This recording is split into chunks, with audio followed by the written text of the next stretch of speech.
नमस्कार छात्रों, कैसे हो आप लोग। इस वीडियो में हम आपको वो सारे कठिन शब्दों का सरल अर्थ बताएंगे जो 12th के कोर हिंदी वितान के पहले पाठ सिल्वर वेडिंग में प्रयोग किया गया है। क्योंकि इसमें कुछ इंग्लिश के भी शब्दों का प्रयोग हुआ है, तो पहले इंग्लिश वर्ड्स का ही मीनिंग देखते हैं, फिर हिंदी वाला। ठीक है, तो पहला वर्ड जो है वो हेडिंग ही है, सिल्वर वेडिंग, जिसका मतलब होता है शादी की 25वीं सालगिरह। दूसरा है समहाउ इम्प्रॉपर, जिसका मतलब है किसी तरह अनुचित होना। तीसरा है एज यूजुअल, हमेशा की तरह। इंसिस्ट, किसी बात पे जोर देना, आग्रह करना। नेक्स्ट है अफोर्ड, जिसका मतलब है बर्दाश्त या फिर सामर्थ्य होना। जैसे हम कह सकते हैं कि आई कांट अफोर्ड इट, मतलब हम यह बर्दाश्त नहीं कर सकते और यह हम नहीं कर सकते। प्रेस्क्राइब, इसका मतलब होता है निर्धारण करना, सलाह देना। जैसे कहते हैं डॉक्टर प्रेस्क्राइब्स मेडिसिन, है ना। परहैप्स, जिसका मतलब होता है शायद।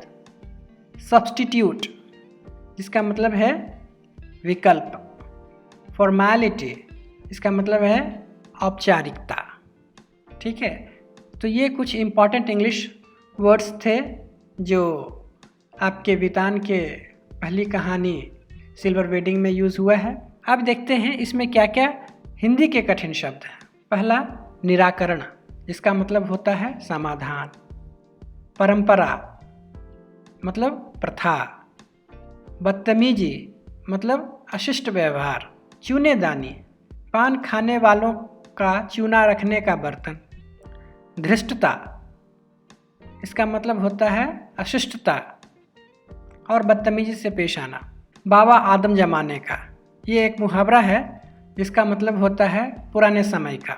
नहले पे दहला, ये भी मुहावरा है जिसका मतलब होता है जैसे को तैसा। ठठाकर, इसका मतलब होता है जोर से हंसना। चोंचले, इसका मतलब होता है आडंबरपूर्ण व्यवहार। मायाधन, इसका मतलब होता है दौलत, सांसारिक मोह। चुग्गे भर, इसका मतलब होता है पेट भरने लायक, थोड़ा सा। जुगाड़, इसका मतलब होता है मुफ्त में किया हुआ व्यवस्था। नगण्य, इसका मतलब होता है जो गिनने लायक ना हो, ना के बराबर। नागवार, इसका मतलब होता है अनुचित, मान्य नहीं।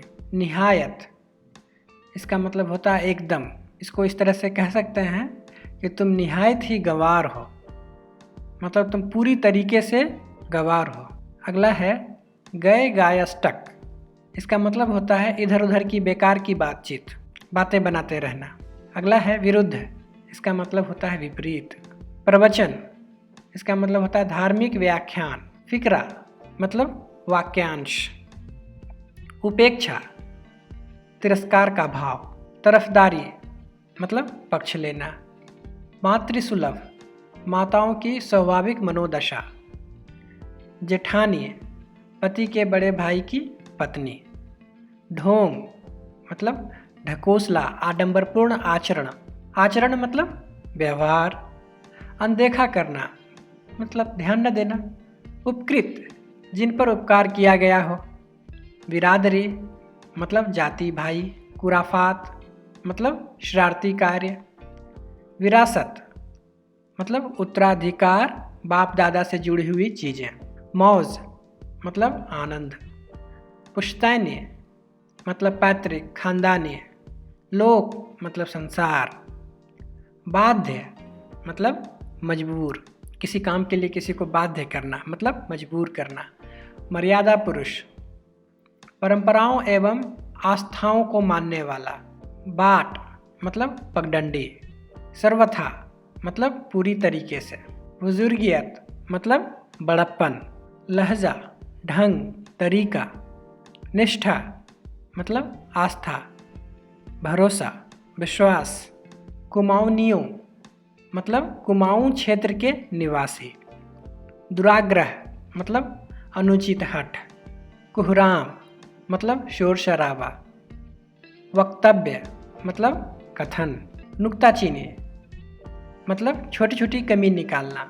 मर्तबा मतलब बार, जैसे कि आपने कितनी बार खाना खाया, तो आपने कितने मर्तबा खाना खाया, ठीक है। तरफदारी करना मतलब पक्ष लेना। खिजाब बालों को काला करने का रासायनिक पदार्थ। माहवार मतलब महीना। मिसाल मतलब उदाहरण, किसी चीज़ के लिए मिसाल देना मतलब उदाहरण देना। भव्य मतलब सुंदर। अनमनी मतलब उदासी भरी, किसी काम में दिल न लगना।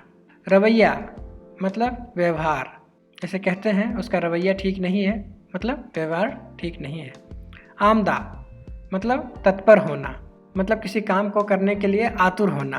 नानुकुर करना मतलब किसी काम को करने के लिए आनाकानी करना, कोई काम जब करने का मन ना हो तो बहाने ढूंढना। तो इस तरह से ये सारे कठिन शब्द सिल्वर वेडिंग के हैं।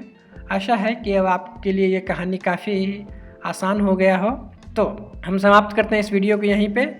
अगले वीडियो में फिर मिलेंगे नए टॉपिक के साथ। So keep watching.